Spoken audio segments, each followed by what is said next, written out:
Hello बच्चों। तो बेटे अब ये फाइनेंशियल मैनेजमेंट ग्रुप 2 का सेकंड टॉपिक है, नेक्स्ट टॉपिक है, जिसमें हम ईबीआईटी और ईपीएस के बारे में और जानेंगे। हम ये देखेंगे कि ईपीएस की कैलकुलेशन कैसे करते हैं और जैसे जैसे हमारे फाइनेंशियल प्लान चेंज होते रहते हैं, मतलब कैपिटल स्ट्रक्चर चेंज होता रहता है, तो उससे ईपीएस की वैल्यू पे क्या इफेक्ट पड़ता है। ठीक है, तो पहले अगेन इस पे एक हम बेसिक बात पहले लेके चलेंगे और धीरे धीरे इसको चैप्टर का जो मेन मुद्दा है वो हमारा स्टार्ट होगा। तो चैप्टर का नाम है ईबीआईटी ईपीएस एनालिसिस और आई शुड से calculation of EPS under different financial plan. Financial plan का मतलब होता है पैसा कहाँ से आएगा, क्या इक्विटी से लाना है या इक्विटी डेप्ट दोनों का यूज करना है या इक्विटी डेप्ट और प्रेफरेंस शेयर तीनों का यूज करना है। और इन तीनों सिचुएशन में जब केवल इक्विटी होगी या इक्विटी डेप्ट होगा या इक्विटी डेप्ट फाइनेंशियल प्लान तीनों होंगे, तो हमारे ईपीएस की जो कैलकुलेशन है वो कैसे होती है उसके बारे में बात करें। तो सबसे पहले बेटा हम ईपीएस के बारे में बात कर लेते हैं। तो ईपीएस अर्निंग पर शेयर, इसका बेसिक फॉर्मूला होता है earnings available to equity share holder, earning available to equity share holder divide कर देते हैं उसको नंबर ऑफ इक्विटी शेयर से। ठीक है सर, इसको नंबर ऑफ इक्विटी शेयर से हम डिवाइड कर देते हैं, ये इसका बेसिक फॉर्मूला होता है। वैसे तो weighted average number of equity shares होते हैं और वो वेटेड एवरेज वाला जो कॉन्सेप्ट है वो हम फाइनेंशियल अकाउंटिंग में पढ़ते हैं, अभी उसके बारे में बात नहीं कर रहे हैं।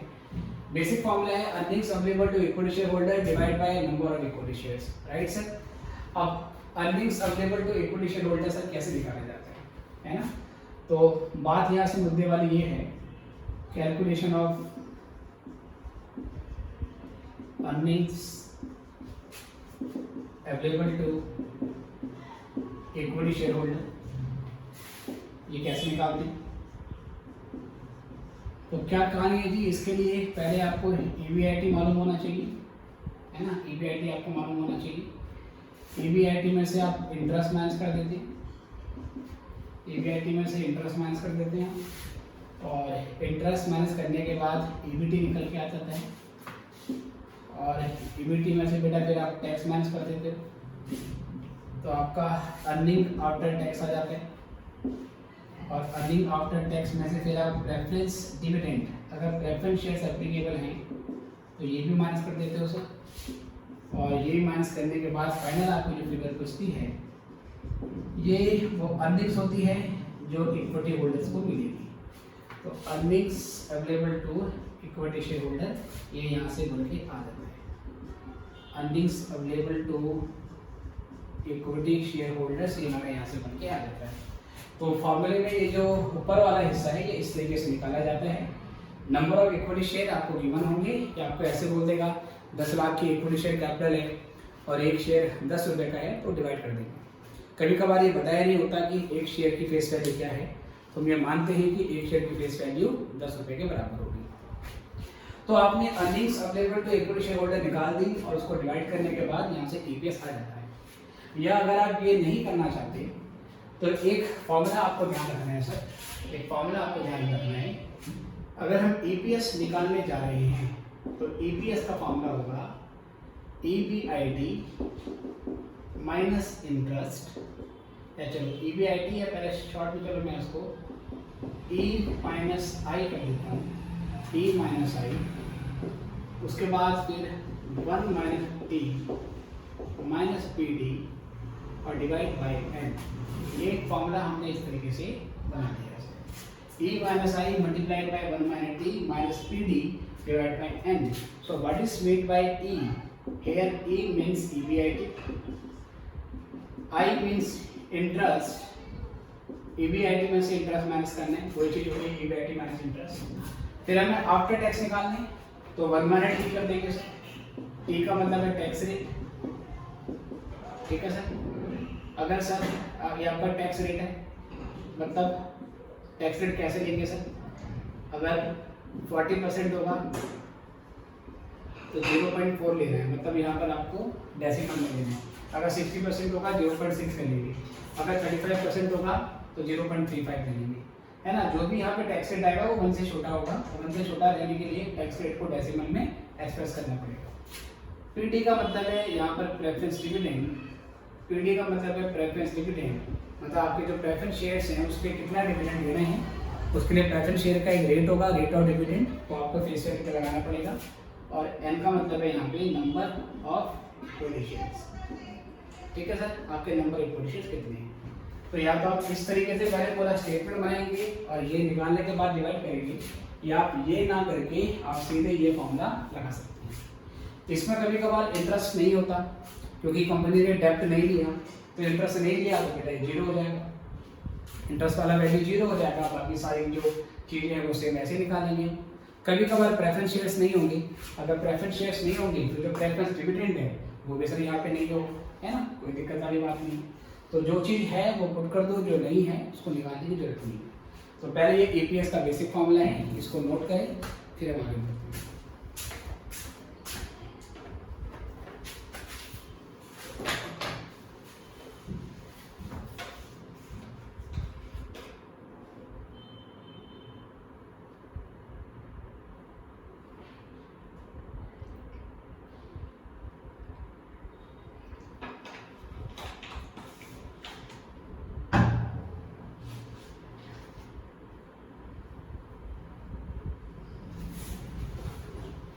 चलिए यहाँ से आगे बढ़ते हैं, और अब मैं यहाँ से एक एग्जाम्पल ले सकता हूँ।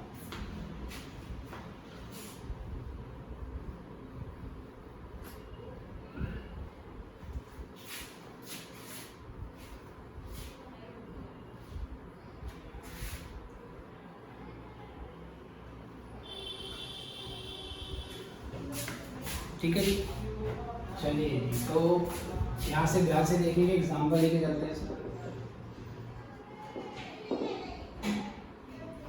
सपोज मान लीजिए हमें दो फाइनेंशियल प्लान दे रखी है, फाइनेंशियल प्लान, एक फर्स्ट है और एक क्या बेटा सेकंड है। इसमें क्या है, आपके पास इक्विटी है ऑफ ₹10 ईच, तो 10 लाख की इक्विटी आप यहाँ पे लेते हो, और डेट आप बिल्कुल भी नहीं लेते हो, है ना, डेट आप नहीं लेते हो sir.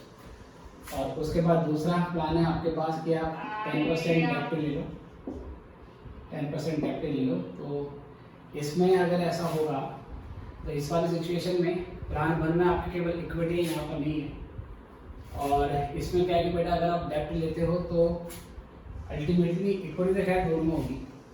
Okay, let me frame my question differently. यहाँ पे 10 लाख की इक्विटी है और यहाँ पर बेटा 5 लाख की इक्विटी, इक्विटी दोनों के दोनों मतलब मान में है। यहाँ पर कोई डेप्ट नहीं है और यहाँ पर आपने 5 लाख का डेप्ट भी दे रखा है। ओके, दो प्लान है। पहले प्लान में आपने केवल इक्विटी के थ्रू फंड रेज किया है 10 लाख रुपए का, सेकंड प्लान में आपने 5 लाख रुपए इक्विटी से लिए हैं, 5 लाख रुपए आपने डेप्ट से लिए। और क्वेश्चन में कहता है कि आपका जो EBIT है वो दोनों सिचुएशन में सेम है। सपोज मान लीजिए क्वेश्चन कहता है कि आपका जो EBIT है वो से 50 लाख का बन के आता है ना, थोड़ा इसको मैं चेंज कर लेता हूँ, से 4 लाख ले लेंगे, फिर 5 लाख, चलो 4 लाख लेते हैं। 4 लाख का EBIT आपका यहाँ पर भी है और 4 लाख का EBIT आपका यहाँ पर भी है। ठीक है जी, टैक्स का जो रेट है बेटा वो दोनों सिचुएशन में सेम है। टैक्स का रेट मैं 50% मान के चल रहा हूँ, दोनों सिचुएशन में 50%।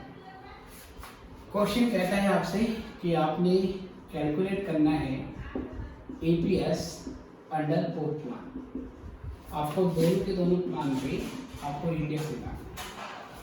ठीक है जी, तो जो फॉर्मूला आपको मैंने बताया उसके बेसिस पे मैं यहाँ पे करने जा रहा हूँ। तो पहले मैं EPS निकाल रहा हूँ फर्स्ट प्लान के लिए, तो मैंने EPS फर्स्ट कर दिया। फॉर्मूला मेरा होगा EBIT, उसके बाद इंटरेस्ट, और उसके बाद 1 माइनस टैक्स रेट। ठीक है बेटी, 1 माइनस टी लिख देते हैं। प्रेफरेंस डिविडेंड मेरा है नहीं, दोनों सिचुएशन में कहीं पे भी प्रेफरेंस डिविडेंड नहीं है, तो माइनस PD लिखने की जरूरत नहीं है। अगर होगा तो चलो अभी फॉर्मूला पूरा करने के लिए मैं PD लिख लेता हूँ, divide by number of shares. Sir ये N1 की बात हो रही है, फर्स्ट वाले प्लान की बात हो रही है, सब कुछ फर्स्ट प्लान का ले रहे हैं हम यहाँ पर, है ना, सब कुछ फर्स्ट प्लान का लेंगे। तो EBIT बेटा हमारा 4 लाख रुपए का है। इंटरेस्ट कितना होगा सर? पहले वाले प्लान में डेप्ट है ही नहीं, क्योंकि पहले वाले प्लान में डेप्ट नहीं है तो इंटरेस्ट आपका 0 हो गया सर, इंटरेस्ट आपका 0 हो गया, तो ये नहीं है सर। और 1 माइनस टैक्स रेट आपका 50% है, तो एज आई टोल्ड यू 0.5 लेंगे यहाँ पर। डिविडेंड भी नहीं है सर। नंबर ऑफ शेयर निकालोगे बेटा तो 10 लाख है और एक 10 रुपये का आपका शेयर है, तो 10 लाख के 1 को 10 से डिवाइड करोगे तो नंबर ऑफ शेयर आपकी 1 लाख मिलेगा। तो अल्टीमेटली क्या बनेगा सर? ये 4 lakh minus 0 4 lakh, 1 minus 0.5 0.5, minus 0 लिखने की जरूरत ही नहीं है, और सर ये आपका 1 लाख हो गया। 4 लाख को 0.5 करोगे तो 2 लाख आएगा, और 2 लाख को 1 लाख से डिवाइड करोगे तो 2 रुपये यहाँ पर आपका EPS निकल के आता है। ठीक है सर। सेम ऐसे ही हम सेकंड वाले के लिए EPS निकालते हैं, सेकंड वाले के लिए EPS निकालते हैं। फॉर्मूला वही बनेगा हमारा EBIT माइनस इंटरेस्ट, अब के बाद इंटरेस्ट सेकंड वाले प्लान के अंदर लेंगे। टैक्स रेट दोनों के लिए सेम है, minus PD divide by number of shares under plan 2, है ना, या एनसेकंड कर देते हैं इसको। EBIT दोनों में सेम है बेटे, 5 लाख, ठीक है, सॉरी 5 लाख नहीं है EBIT, कितना था? 4 लाख है सर, 4 लाख का EBIT है। चलिए 4 लाख का आपका EBIT है, और उसके बाद फिर हम देख ही देखा है इंटरेस्ट कितना है। सेकंड वाले में क्योंकि 5 लाख का डेप्ट यूज किया जा रहा है, तो 5 लाख का अगर आप 10% निकालेंगे तो इंटरेस्ट बनेगा आपका 50,000 का, तो 4 लाख माइनस 50,000। उसके बाद 1 माइनस टैक्स रेट क्या है बच्चों? तो टैक्स रेट तो आपका 50% ही है, 0.5। प्रेफरेंस डिविडेंड आपके पास नहीं है, there are no preference dividend, कोई प्रेफरेंस डिविडेंड आपके पास नहीं है। और यहाँ पर हम डिवाइड कर देंगे नंबर ऑफ इक्विटी शेयर से, तो उसके बाद 5 लाख की इक्विटी है, 10 रुपये का एक शेयर है, तो हो जाएगा 50,000। कितना आएगा सर? पहले 4 लाख में से 50 माइनस कर दो, 3,50,000, और 3,50,000 पे 0.5, 1 माइनस 0.5 0.5 हो गया सर, ये हो गया 50,000। ठीक है, तो यहाँ से सॉल्व करते हैं अब, तो कितना आएगा सर? 3,50,000 का आधा कर देंगे, या पहले 5 7 जा 7 का आधा, तो 3.5 आएगा सर। तो यहाँ पे मेरा EPS 3.5 आ गया। ओके, तो ये तो पहले सिंपल मैंने EPS निकाला है, इसको नोट करें, और फिर इसी क्वेश्चन को बेस मानते हुए हम अभी आगे बढ़ेंगे। पहले फिलहाल दोनों के लिए EPS निकाल लिया, नोट कीजिए।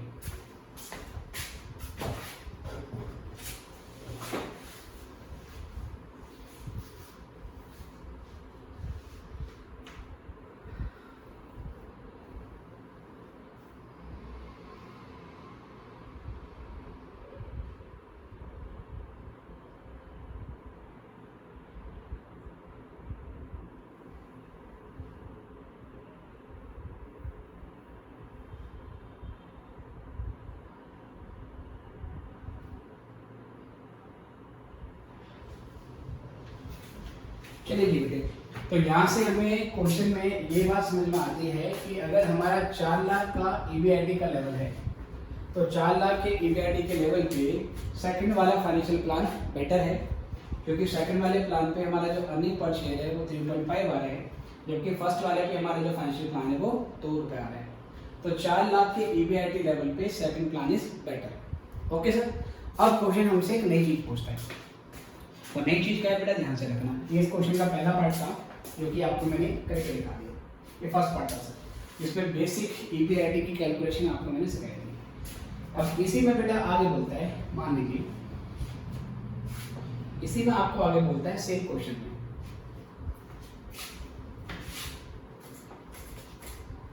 चलिए इसी क्वेश्चन में आपको आगे बोलता है part number 2, find that level of EBIT। EBIT का वो लेवल निकालिए, या find that amount of EBIT, है ना, find that level of EBIT or that amount of EBIT for which या in which EPS would be same, EPS would be same under both ना, under both ना। ठीक है sir, both का मतलब first और सेकंड। कहता है EBIT का वो क्या स्तर होगा, हमारे EBIT ऐसी कौन सी EBIT होगी जिस पर ईपीएस प्लान 1 में निकालें, ईपीएस प्लान 2 में निकालें और दोनों का ईपीएस हमारा सेम आए। अभी तो हमने देखा कि 4 लाख के ईवीआईटी पे पहले प्लान पे आपका ईपीएस 2 रुपये आया था और 2 मिनट शो जाने दीजिए, वेट कर लीजिए।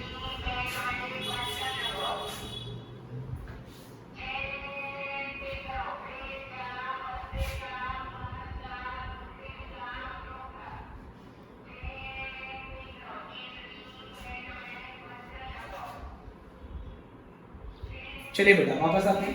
तो मैं बता रहा था कि 4 लाख के ईवीआईटी पे पहले प्लान में 2 रुपये ईपीएस आया और दूसरे प्लान में 3.5 ईपीएस आया।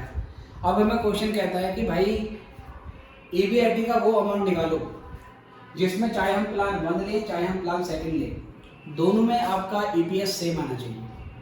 क्योंकि कई बार मैनेजमेंट ये जानना चाहता है कि भाई हमारे पास 2 तरीके के फाइनेंशियल प्लान है, एक फाइनेंशियल प्लान 1 है, एक फाइनेंशियल प्लान 2 है, हम दोनों में से किसी एक को आने वाले ईयर में इम्प्लीमेंट करना चाहिए।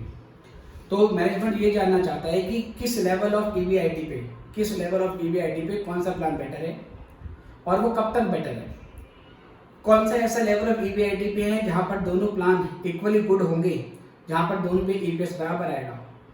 तो ईवीआईटी के डिफरेंट लेवल पर ईपीएस को हम कंपेयर करना चाहते हैं, ईपीएस को पता लगाना चाहते हैं, उसके लिए ये चीज़ पता लगाई जाती है।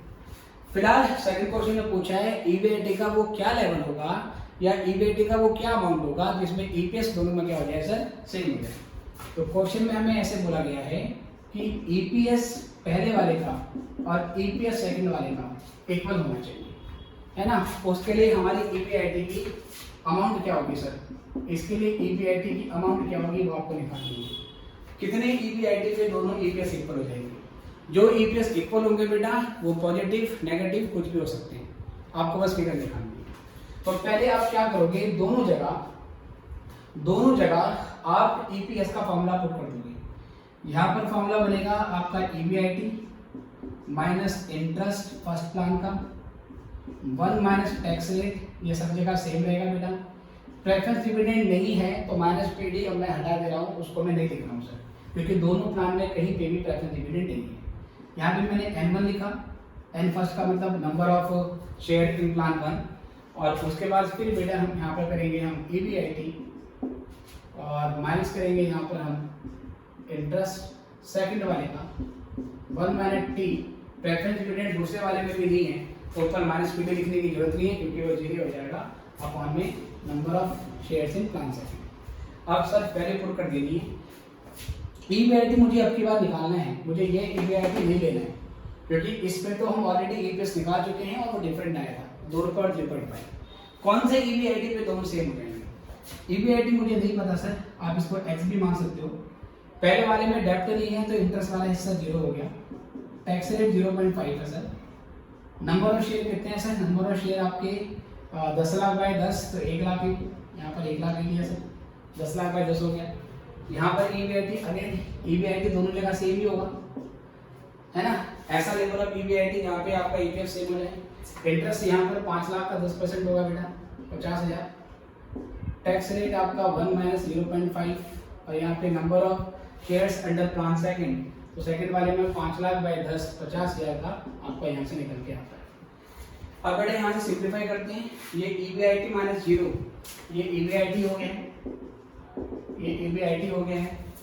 1 माइनस 0.5 क्या बन जाएगा 0.5 की ईवीआईटी से इंटू होगी तो ये ईवीआईटी इंटू 0.5 हो जाएगा अपॉन में सर यहाँ पर 1 लाख है, यहाँ पर 50,000 है तो मैं इस 50,000 से इस 1 लाख को काट सकता हूँ तो यहाँ पर 2 आ जाएगा, यहाँ पर 2 लिख देते हैं, ठीक है जी। यहाँ पर क्या देखो बेटे, ये बाहर 1 माइनस 0.5 करेंगे तो 0.5 बचेगा, बाहर जो 0.5 है वो ब्रैकेट के अंदर इन दोनों से मल्टीप्लाई हो जाएगा, 0.5 की इससे भी इंटू होगी और 0.5 की इससे भी इंटू होगी। तो अगर हम 0.5 की इससे इंटू करते हैं बेटा, है ना, बाहर जो 0.5 बचेगा उसकी ईवीआईटी से इंटू करते हैं, या चलो पहले मैं लिख देता हूँ आपके लिए क्योंकि कई बच्चों की मैथ कमजोर होती है तो उनको दिक्कत आ जाती है बेटा। ईवीआईटी माइनस 50,000 और ये है बाहर 0.5 असर नीचे कुछ भी नहीं है, ऊपर बचा हमारा 0.5 ईवीआईटी, ये मल्टीप्लाई हो गया सर 2 0.5 की EBIT से इंटू करी तो 0.5 EBIT और 0.5 की 50 से इंटू होगी बेटा 0.5 इंटू 50 तो ये हो जाएगा 25,000 और अपॉन में 1। अब बेटा कहीं 0.5 EBIT से 0.5 EBIT काट मत देना, ऐसे नहीं करता है। जब सिंगल फिगर हो, जैसे यहाँ पर सिंगल फिगर थी, सिंगल फिगर थी तो काट सकते हैं। यहाँ पर अभी कुछ प्लस माइनस भी हो रहा है तो अभी कैंसिलेशन की होगी, है ना बेटा। अब यहाँ से क्रॉस इंटू कर देते हैं, तो क्रॉस इंटू करेंगे तो इसकी इससे होगी, इसकी इससे होगी, तो इसकी इससे कर लेते हैं। चलो 2 की 0.5 से होगी तो 2 इंटू 0.5 EBIT, ठीक है, बिल्कुल छोटे बच्चे की तरह सॉल्व करूंगा। इसी 2 की 25 से होगी सर 2 इंटू 25,000, तो यहाँ पे 1 की इससे होगी तो ये 0.5 EBIT हो जाएगा। 2 इंटू 0.5 1 की EBIT से होगी तो ये हो जाएगा EBIT माइनस 25 इंटू 2 ये हो जाएगा 50,000 और फिर ये भी हो गया हमारे पास 0.5। 2 मिनट वेट कर लो बच्चों। चलो तो ये 2 इंटू 0.5 1 इंटू EBIT 2 इंटू 25 50,000 और उसके बाद फिर 0.5 EBIT ऐसे ही रहेगा। अब शफल कर लेंगे सर, ये 0.5 EBIT यहाँ पर आके माइनस हो जाएगा तो EBIT माइनस 0.5 EBIT और ये माइनस 50,000 यहाँ पे आके प्लस हो जाएगा। अब ये EBIT है और ये 0.5 EBIT है। EBIT मतलब 1 है ना सर, 1 है। 1 EBIT में से 0.5 EBIT गया। अगर मैं 1 में से इस 0.5 को माइनस कर देता हूँ तो 0.5 EBIT बचेगा, ये होगा 50,000 और ये EBIT 50,000 बाय 0.5 तो यहाँ पर EBIT आपका 1 लाख रुपए का आ गया।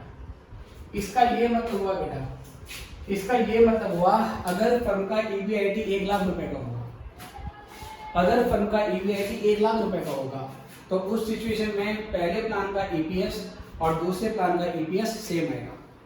अगर आप चाहो तो वेरीफाई कर सकते हो सर, आप EPS पहले फर्स्ट वाले का निकालो, ठीक है बेटी। फर्स्ट वाले का EPS कैसे निकालेंगे, EBIT लेंगे जो कि 1 लाख रुपए का आ रहा है। इंटरेस्ट बेटा इसमें है नहीं तो 0 ले लेते हैं। बाहर 1 माइनस 0.5 अपॉन में 1 लाख। अब मैं इसको फटाफट सॉल्व करूंगा। 1 लाख में से 0 गया 1 लाख, 1 लाख ये बचेगा बाहर 0.5, 1 लाख इंटू 0.5 कितना बनेगा सर 50,000 और 50,000 को अगर मैं 1 लाख से डिवाइड करूंगा तो यहाँ पर मेरा 0.5 रुपए का अर्निंग पर शेयर आता है, 0.5 रुपए का अर्निंग पर शेयर आता है। और अगर मैं EPS प्यारे बच्चों सेकंड वाले का निकालूं तो EPS तो 1 लाख ही लगेगा, लूंगा 1 लाख का मेरा 1 लाख का मेरा आ जाएगा EBIT। इंटरेस्ट मेरा 50,000 है बेटा, इंटरेस्ट मेरा 50,000 है, ये 50,000 हो गया। बाहर यहाँ पर 1 माइनस 0.5 होगा और यहाँ पर अपॉन में सर 50,000 शेयर है, सेकंड वाले में 50,000 शेयर है। 1 लाख में से 50 माइनस करिए बचा 50,000 और बाहर बचेगा 0.5 तो 50,000 इंटू 0.5 बन जाएगा 25,000 और नीचे है 50,000 तो देखो अभी भी क्या आ गया सर हमारा 0.5 हो गया, 0.5। तो अल्टीमेटली हमें ये बात समझ में आ गई है कि अगर हमारा EPS अगर हमारा EBIT 1 लाख रुपए का होता है तो 1 लाख की सिचुएशन में दोनों में हमारा EPS सेम आ जाएगा।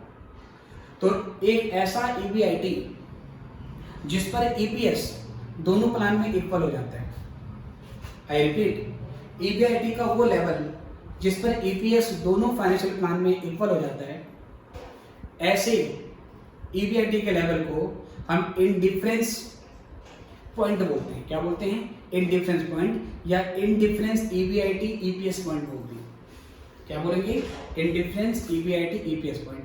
अभी मैं इसके बारे में बात करूंगा, आप पहले लिख लीजिए। और जो मैंने ये EBIT 1 लाख रुपए का निकाला है, ये मैंने दोनों इक्वेशन को इक्वेट करके बस मैथमेटिकली सॉल्व किया है। इसको शॉर्ट करने का, इसको सॉल्व करने का एक शॉर्टकट भी है, वो शॉर्टकट भी मैं आपको समझा देता हूँ। आप पहले लिखिए और फिर हम आगे बढ़ते हैं।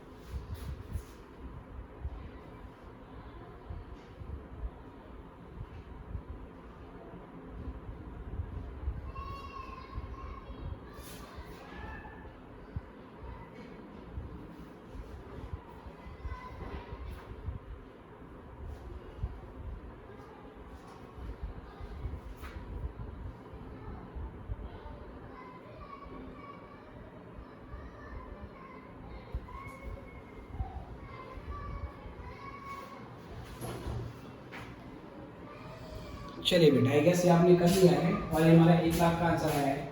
और ये जो मैंने कैलकुलेशन करी है इसका एक शॉर्टकट है, वो भी मैं आपको बता देता हूँ। इतना लिखिए पहले,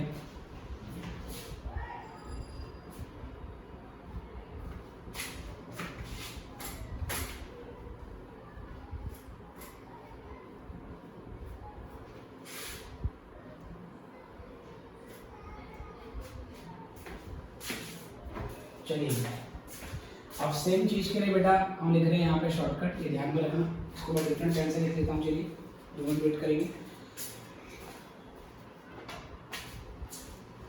चलिए अभी नोट डालें यहाँ पर, note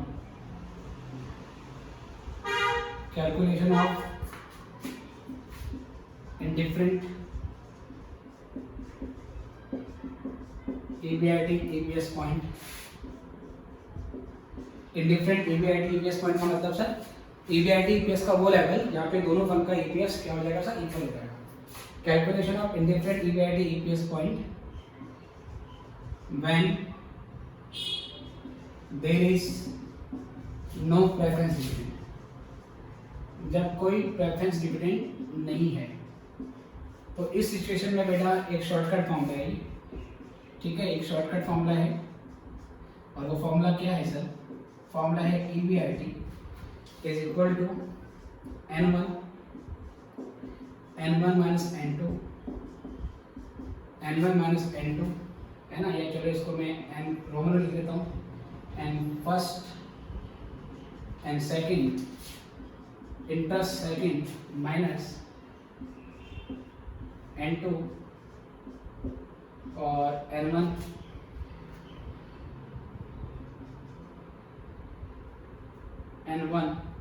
minus N2 into interest first,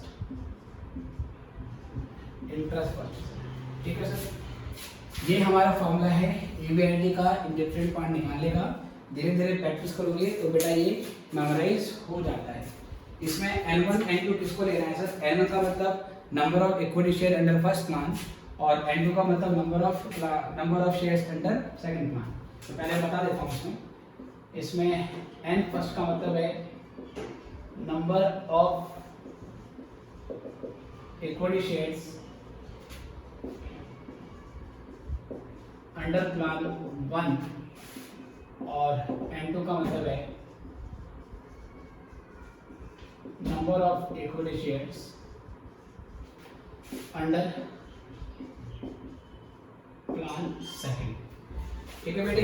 ऐसे इंटरेस्ट फर्स्ट का मतलब है पहले वाले प्लान में, फर्स्ट प्लान में कितना इंटरेस्ट है, और इंटरेस्ट 2 का मतलब है सेकंड प्लान में कितना इंटरेस्ट है। ये आपके समझ में आ गया होगा। अब मैं सिंपल अगर इसमें वैल्यू पुट करूँ बेटा, अगर मैं डायरेक्टली निकालूँ देखो EBIT, तो पहले N1 पहले वाले प्लान में कितने इक्विटी शेयर है? 10 लाख डिवाइड बाई 10, तो सर यहाँ पर 1 लाख इक्विटी शेयर है। नीचे अगेन N1 माइनस N2, तो फिर से 1 लाख आएगा माइनस सर N2 सेकंड वाले में कितने इक्विटी शेयर है?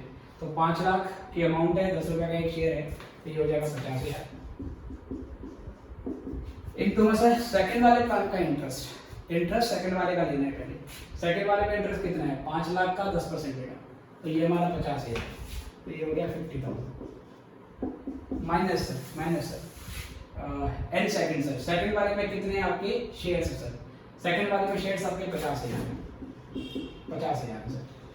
नीचे वही N1 माइनस N सेकंड, तो 1 लाख माइनस 50,000 और इनटू इंटरेस्ट 1। पहले वाले में कितना इंटरेस्ट है बेटा? बेटा पहले वाले तो इक्विटी है बस, पहले वाले में डेब्ट है ही नहीं, तो इसका जो इंटरेस्ट है बेटा 0 हो जाएगा। जब सेकंड वाले हिस्से की 0 से इंटू होगी तो सेकंड वाला पूरा हिस्सा 0 हो जाएगा। अल्टीमेटली बचेगा क्या? ये बचा देखो हमारा 1 लाख है ना, ये बचा हमारा 1 लाख अपॉन में 1 लाख माइनस 50, ये कितना आया? 50,000 इंटू 50,000 0, 50 से 50 कट गया सर, तो क्या आंसर आया EBIT का? 1 लाख। और पहले भी हमारा क्या आंसर आया था? पहले भी हमारा आंसर 1 लाख ही आया। तो ये फॉर्मूला होता है शॉर्टकट तरीके से निकालने का, लेकिन इसमें भी प्रेफरेंस डिविडेंड नहीं है। जब प्रेफरेंस डिविडेंड भी होगा तो फॉर्मूला थोड़ा चेंज हो जाता है, और वो कैसे होगा ये भी मैं आपको बताऊंगा। इतना नोट करो पहले और फिर इसी में और आगे।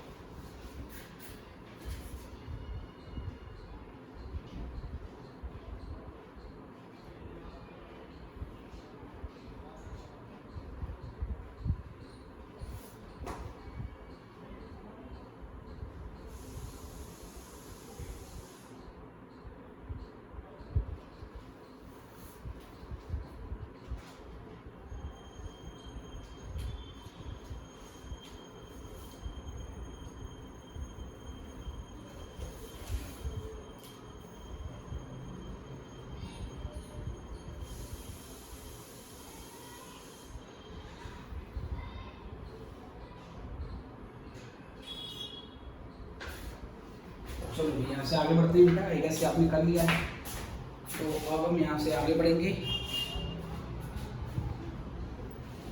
जी। ठीक है सर, वैसे तो ये फॉर्मूला आप नहीं याद रखोगे तो भी चलेगा, क्योंकि अल्टीमेटली करना क्या है बस आपको दोनों प्लान के ईपीएस को इक्वेट कर देना है और क्रॉस मल्टीप्लाई करके इक्वेशन सॉल्व हो जाएगी। फिर भी ये बता देता हूँ, अगर अच्छा लगे तो कर सकते हैं, वरना कोई दिक्कत नहीं है। चलिए सर, इसी का बेटा अगर मैं डायग्राम के थ्रू बनाऊँ तो मेरा 1 लाख रुपये आंसर आ गया, तो मुझे पता हो गया। अगर मैं दोनों सिचुएशन को डायग्राम के माध्यम से समझाऊँ, ठीक है जी, तो देखें ध्यान से इसको।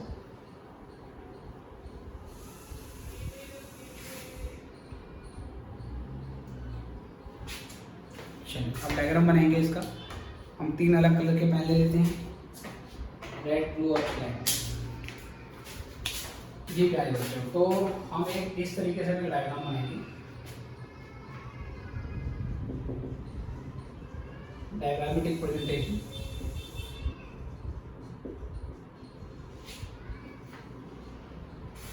तो ये इस तरीके से हम बात लेके चल रहे हैं, ठीक है, इस तरीके से बात लेके चल रही है। तो प्लीज ये 0, ये एक्स एक्सिस है, यहाँ पे हमारा वाई एक्सिस है। एक्स एक्सिस पे हम ईवीआईटी दिखा रहे हैं बेटा अमाउंट में जो भी है, और यहाँ पे सर हमारा ईपीएस है, ठीक है। ये 2 सिचुएशन हमारे सामने हैं, प्लान 1 और प्लान 2। तो इसमें अल्टीमेटली सबसे पहले 2 तरीके के प्लान हैं। एक तो प्लान 1 है जिसमें हमारा डेप्थ नहीं है, तो जिसमें डेप्थ नहीं होगा उसका ईपीएस कम से कम 0 हो सकता है। आई रिपीट, ऐसी फर्म जिसमें डेप्थ नहीं होता उसका ईपीएस कम से कम 0 हो सकता है, नेगेटिव में नहीं जाएगा। तो बेटा इसका डायग्राम, उसका कर्व इस तरीके से बनता है। तो ये हमारे फर्स्ट प्लान का बेटा, ये हमारे पहले वाले प्लान का ईपीआईटी ईपीएस कर्व आ गया, ठीक है। ये स्ट्रेट लाइन है। ये स्ट्रेट लाइन क्यों है, इसके पीछे भी एक रीजन है, ये अभी आपको मैं समझाऊंगा। सेकंड वाला जो प्लान है उसमें डेप्थ भी है, और जिसमें इंटरेस्ट होता है बेटा उसका ईपीएस नेगेटिव भी हो सकता है। जिसमें इंटरेस्ट होगा उसका ईपीएस नेगेटिव भी हो सकता है। तो बेटा सेकंड वाले का ये इस तरीके से जाएगा, ये इस तरीके से जाएगा स्ट्रेट लाइन। तो ये सर इस तरीके से मैंने इसको ले लिया है ना सर। ये मान लीजिए सेकंड वाले का हो गया, ये सेकंड वाले का हो गया, और इसके बाद सर ये हमारा फर्स्ट वाले का। दोनों जहाँ पे कट करेंगे जी, दोनों जहाँ पे कट करेंगे, क्या इसको मार्क कर देता हूँ अच्छे से, ठीक है सर। दोनों जहाँ पे कट करेंगे, तो ये कट कर रहे हैं इस पॉइंट पे, ये कट कर रहे हैं इस पॉइंट पे, ये पॉइंट ए मान लेते हैं। ये हमारा ब्रेक इवन पॉइंट आ गया सर, ये हमारा ब्रेक इवन पॉइंट आ गया। और यहाँ पर हमारा ईवीआईटी कितना था, अभी आपने निकाला था 1 लाख का होगा, ठीक है सर। ये ईवीआईटी हमारा 1 लाख का होगा। तो यहाँ पर हम ईवीआईटी दिखा रहे हैं, थोड़ा नीचे लिख लेते हैं इसको, ये हमारा 1 लाख का होगा। तो 1 लाख के ईवीआईटी पे, 1 लाख के ईवीआईटी पे दोनों का ईपीएस सेम होगा। और जो ईपीएस यहाँ पे सेम आया था बेटा, कितना आया था, 0.5 आया था। इसी के ठीक सामने अगर मैं आऊँ तो थोड़ा सा सर मुझे नीचे लग रहा है, ठीक है। आई गेस ये ठीक है, बाकी आप लोग देख लेना, थोड़ा बहुत हो सकता है 0.5 से। इसको मैं ज्वाइन नहीं कर रहा, लेकिन बता दिया कि अगर 1 लाख का हमारा ईवीआईटी है तो 1 लाख के ईवीआईटी पे ईपीएस दोनों प्लान में सेम होगा। लेकिन अगर मेरा ईवीआईटी इससे आगे बढ़ जाता है सर, अगर मेरा ईवीआईटी सर इससे आगे बढ़ जाता है, सपोज मान लीजिए मेरा ईवीआईटी बढ़कर 1.5 लाख हो जाता है, या मेरा ईवीआईटी बढ़ के 4 लाख हो जाता है, जो कि बेटा क्वेश्चन में दे रखा था। तो जैसे ही 1 लाख से अधिक ईवीआईटी होगा, तो आप देख रहे हैं सर कौन सी वाली लाइन ऊपर चली गई है, लाल वाली लाइन ऊपर चली गई है। इसका ये मतलब है जैसे मेरा ईवीआईटी 1 लाख से बढ़ के अधिक हो जाता है, तो 1 लाख से अधिक होने पे सेकंड वाले प्लान पे ईपीएस ज्यादा होगा, सेकंड वाले प्लान पे ईपीएस ज्यादा होगा फर्स्ट के मुकाबले। और अगर बेटा मैं 1 लाख से कुछ कम ले लूँ, अगर सपोज मान लीजिए मैं कहता हूँ कि से 50,000 का मेरा ईपीआईटी होता है, तो बेटा इस सिचुएशन पे आप देखें, इस सिचुएशन आप देखें 50,000 पे हमारा ये लाइन बेटा थोड़ा सीधी है, आपको टेढ़ी लगे तो मान लेना। इस पे नीली वाली लाइन आपके ऊपर होगी है, नीली वाली लाइन आपके ऊपर होगी है। इसका मतलब 1 लाख से कम ईवीआईटी पे, 1 लाख से कम ईवीआईटी पे पहले वाले प्लान में ईपीएस ज़्यादा होगा जिसमें डेप्थ नहीं है, और 1 लाख से आगे जाने पर बेटा सेकंड वाले प्लान में आपका ईपीएस ज़्यादा हो जाएगा। तो ये डायग्राम भी हमने यहाँ पर बता दिया। तो अगर फर्म या कंपनी एक्सपेक्ट करती है कि आने वाले वर्ष में उसका EBIT 1 लाख से अधिक होने वाला है, तो उसको सेकंड फाइनेंशियल प्लान को इम्प्लीमेंट कर देना चाहिए। उसको 10 लाख का फंड कलेक्ट करना है तो 5 लाख इक्विटी से लाए, 5 लाख डेब्ट से लाए, और EBIT 1 लाख से अधिक होने की पॉसिबिलिटी है तो सेकंड वाले प्लान में EPS ज़्यादा होगा, जो अर्निंग पर शेयर है वो आपका ज़्यादा आएगा। लेकिन अगर आने वाले वर्ष में लगता है कि हमारा EBIT 1 लाख से कम रहने वाला है, तो उस सिचुएशन में फर्म को आने वाले वर्ष के लिए पहला प्लान इम्प्लीमेंट करना चाहिए, जिसमें सारा का सारा फंडिंग केवल इक्विटी से लाना चाहिए। तो ये डिसीजन मेकिंग में क्या करता है, हेल्प करता है। ठीक है सर, ये इस तरीके से आपको समझा दिया। एक डाउट फिर भी आपके मन में ये आ सकता है कि सर ये लाइनें स्ट्रेट क्यों गई हैं। इसका रीजन मैं आपको समझा देता हूँ। और ये 0 से क्यों गया है, क्योंकि इसमें कोई डेप्ट नहीं है सर, ध्यान रखना, इसमें कोई डेप्ट नहीं है। तो मैं लिख देता हूँ, इसमें कोई डेप्ट नहीं है ब्लू वाले में सर। तो नो डेप्ट वाले को क्या बोलते हैं हम, अनलीवर्ड फर्म बोलते हैं। क्या बोलते हैं सर, अनलीवर्ड फर्म, जिसमें डेप्ट नहीं होता। लीवर्ड मतलब रिस्क नहीं है, रिस्क इंटरेस्ट की वजह से आता है। इसमें सर क्या है, कोई फाइनेंशियल चार्ज नहीं है, तो ये अनलीवर्ड फर्म है। लेकिन ये जो लाल वाली है सर, लाल वाली में डेप्ट है, तो लाल वाली को हम लीवर्ड फर्म बोलते हैं सर। इसको लीवर्ड फर्म बोलेंगे। लीवर्ड फर्म क्यों बोलेंगे, क्योंकि इसमें क्या है सर, डेप्ट है। तो ये आपको मैंने बता दिया, नीला वाला 0 डेप्ट फर्म है, ऑल इक्विटी फर्म है, और लाल वाला लीवर्ड फर्म है। नीला वाला 0 से स्टार्ट हुआ है, क्योंकि जिसमें डेप्ट नहीं होता उसका EPS अधिक से अधिक 0 हो सकता है। सॉरी, अधिक से अधिक नहीं, कम से कम 0 हो सकता है जिसमें डेप्ट नहीं है। लेकिन जो कंपनी डेप्ट यूज कर रही है उसका EPS नेगेटिव भी हो सकता है, क्योंकि अगर उसका EBIT 0 होगा तो भी उसको इंटरेस्ट तो देना ही है। इंटरेस्ट देने की वजह से उसका जो क्या नाम है, अर्निंग आफ्टर इंटरेस्ट जो होगी या अर्निंग बिफोर टैक्स जो होगी वो नेगेटिव आ जाएगी। अब आपको बता रहा हूँ कि ये स्ट्रेट लाइनें क्यों जाती हैं, और जो ये एग्जाम के लिए रेलेवेंट नहीं है, फिर भी कुछ बच्चे जो ज़्यादा जानने के इच्छुक हैं, जिज्ञासु होते हैं, उनके लिए बता देते हैं कि ये लाइनें स्ट्रेट क्यों है। तो उसके लिए बेटा एक रीजन है इसके पीछे। रीजन क्या है बेटा, बताएंगे इसके बारे में। रीजन क्या है वो ध्यान से देखेंगे, और ये भी आप थ्योरी में खुद लिख देना कि 1 लाख से अधिक अगर EBIT होगा तो सेकंड फाइनेंशियल प्लान बेटर है, और 1 लाख से कम अगर EBIT होगा तो फर्स्ट प्लान बेटर है, और 1 लाख पे दोनों ही इक्वली गुड हैं, दोनों ही एक समान अच्छे या बुरे हैं। ठीक है जी। तो अब रीजन दे रहा हूँ कि ये स्ट्रेट लाइनें क्यों होती है। देखो जी, इसके पीछे एक मैथमेटिकल रीजन है, जो चलो पहले मैं यही लिखवाता हूँ डायग्राम के नीचे। किस चीज़ का रीजन है ये, लाइनें स्ट्रेट क्यों है। EPS की कैलकुलेशन का मैंने फॉर्मूला क्या बताया आपको, ये है EBIT माइनस इंटरेस्ट, ठीक है सर, और ये 1 minus tax rate. Preference dividend नहीं है सर अभी, तो प्रेफरेंस डिविडेंड को छोड़ दो, और ये आपका यहाँ से n आ गया सर, ये n आ गया। ठीक है जी। अब क्या करेंगे बेटा, जरा ध्यान से देखना है। मैं ये जो 1 माइनस टैक्स है, इसको 1 माइनस टी लिख दो, चलेगा। 1 माइनस टी को इनसे मल्टीप्लाई कर रहा हूँ, तो 1 माइनस टी एक बार EBIT से मल्टीप्लाई होगा, और 1 माइनस टी एक बार इंटरेस्ट से मल्टीप्लाई होगा। EBIT की 1 माइनस टी से इंटू होगी, तो ये EBIT 1 माइनस टी हो गया, और फिर इंटरेस्ट की भी इससे इंटू होगी सर 1 माइनस टी से, है ना।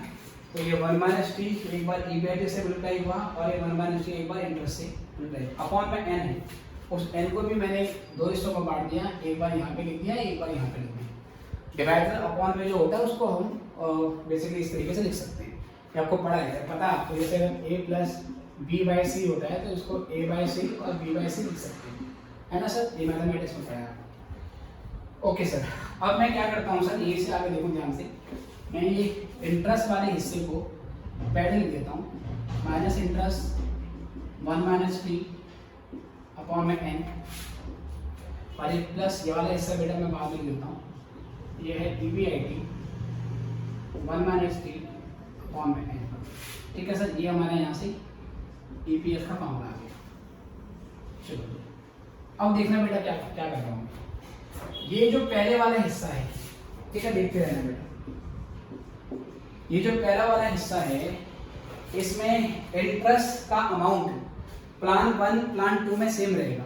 अगर इंटरेस्ट है चलो अभी सर प्लान की तो बात ही नहीं होगी, हम एक प्लान के अंदर ईपीएस निकाल रहे हैं। इंटरेस्ट का अमाउंट बेटा गिवन होगा, या तो है या नहीं होगा, जो भी है। टैक्स का रेट गिवन होगा और नंबर ऑफ शेयर भी गिवन होंगे।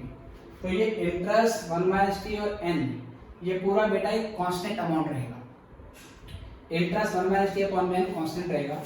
इसको मैं -a लिख देता हूँ, इसको मैं -a लिख देता हूँ बेटा, है ना। और इसमें बेटा मैं ईबीआईटी के साथ में b लिख देता हूँ, b इक्वल टू ईबीआईटी यहाँ पे लिख देता हूँ, है ना सर। तो ये EPS minus a plus b into EBIT, ये इक्वेशन आ गई। इस पूरे को मैंने a मान दिया है और ईबीआईटी के अलावा जो 1 - t अपॉन n था उसको मैंने b मान दिया। अब आप क्लास 11th मैथमेटिक्स से यूज करो। मैंने पहले बता दिया था लाइनियर स्टेट क्यों है, ये रीजन एलिमेंट नहीं है। लेक्चर खत्म हो चुका है, बस अगली क्लास में और क्वेश्चन मुझे कराने हैं। ये मैं रीजन दे रहा हूँ स्ट्रेट लाइन क्यों जा रही है। तो बेटा क्या आपने इस तरीके की इक्वेशन देखी है, y equal to mx plus c, या y equal to I should say c plus mx। ये स्ट्रेट लाइन की इक्वेशन होती है जो क्लास 11th मैथमेटिक्स में पढ़ाई जाती है, जिसमें m जो होता है बेटा वो स्लोप होता है। m जो होता है बेटा स्लोप होता है ना, किसका सर, डायग्राम का। m आपका स्लोप होता है डायग्राम का, और c जो होता है बेटा वो आपकी कांस्टेंट वैल्यू होती है। तो जैसे यहाँ पर a कांस्टेंट है, यहाँ पर c बेटा हमारा कांस्टेंट हो गया। जैसे यहाँ पर m स्लोप को डिनोट करता है बेटा, तो ये b हमारा स्लोप को डिनोट करेगा, ये b स्लोप करता है डिनोट को। और सर x क्या आपका वेरिएबल है जो चेंज होगा, ईबीआईटी मेरा सर वेरिएबल है जो चेंज होगा, जो आगे या पीछे जाएगा। तो जैसे ये स्ट्रेट लाइन की इक्वेशन होती है, ये भी एक स्ट्रेट लाइन में ही कन्वर्ट हो जाती है। इसी वजह से बेटा ये दोनों लाइनें स्ट्रेट जाती हैं। अब देखो सर, अगर बेटा ऑल इक्विटी फर्म होगी, सुनना ध्यान से, ऑल इक्विटी फर्म का मतलब डेब्ट है ही नहीं, उसमें इंटरेस्ट वाला एलिमेंट क्या हो जाएगा, 0। बोलो हाँ ना। अगर सर ऑल इक्विटी फर्म है उसमें इंटरेस्ट है ही नहीं, तो ये वाला हिस्सा 0 हो जाएगा आपका। 0 इंटू 1 - t अपॉन n से 0 हो जाएगा। 0 होने से ये नेगेटिव हट गया, 0 होने से नेगेटिव हट गया। अब ईबीआईटी का कुछ भी अमाउंट हो, अगर पॉजिटिव है तो ईपीएस भी पॉजिटिव आएगा। अगर ईबीआईटी 0 होगा तो b इंटू 0 ये भी 0 हो जाएगा, और इंटरेस्ट नहीं है तो ये हिस्सा तो पहले से 0 है। इसलिए ऑल इक्विटी वाले में डायग्राम यहाँ से जाता है। लेकिन अगर सर मान लो मेरा ईबीआईटी 0 है और डेब्ट वाली फर्म है ना, मान लो मेरा ईबीआईटी क्या है 0 है और डेब्ट वाली फर्म है, उस सिचुएशन में क्या होगा, उस सिचुएशन में बेटा ये 0 होने से 0 इंटू b ये 0 हो जाएगा, ठीक है। बट डेब्ट लिया है तो इंटरेस्ट तो फिर भी देना पड़ेगा, तो ये वाले हिस्से की नेगेटिव वैल्यू आएगी। इस वाले में आप इंटरेस्ट डाल दोगे 5000, 1 - t टैक्स का रेट डाल दोगे, नंबर ऑफ शेयर डाल दोगे, ईबीआईटी 0 होने से ये 0 हो गया, बट ये नेगेटिव हिस्सा आ जाएगा। तो जिसमें डेब्ट होता है उसमें ये वाला पार्ट बचा रहता है, इसलिए डेब्ट वाला कर्व नीचे से स्टार्ट होता है। ओके जी, तो ये आपको मैंने रीजन दिया है कि why these two lines are straight, straight लाइनें क्यों होती है। लेकिन अगर आपको नहीं समझ में आया है तो कोई दिक्कत नहीं है, एग्जामिनेशन में पूछेगा भी नहीं कि ईबीआईटी ईपीएस जो है वो क्यों आपके लिए बेहतर है, सॉरी ईबीआईटी ईपीएस की लाइन क्यों स्ट्रेट होती है, ये पूछेगा भी नहीं आपसे। ठीक है बेटा, तो ये मैंने क्वेश्चन कराया है, और अगले लेक्चर में मैं एक क्वेश्चन और ले लेता हूँ जिसमें अगर प्रेफरेंस डिविडेंड भी दिया होगा तो प्रेफरेंस डिविडेंड के केस में हम फॉर्मूला कैसे लगाएंगे, पहले लॉन्ग कट से करेंगे और फिर उसमें शॉर्टकट कैसे लगता है वो भी आपको मैं सिखा देता हूँ। वो नेक्स्ट लेक्चर में कर लेते हैं। इसमें अभी के लिए चलिए गुड बाय।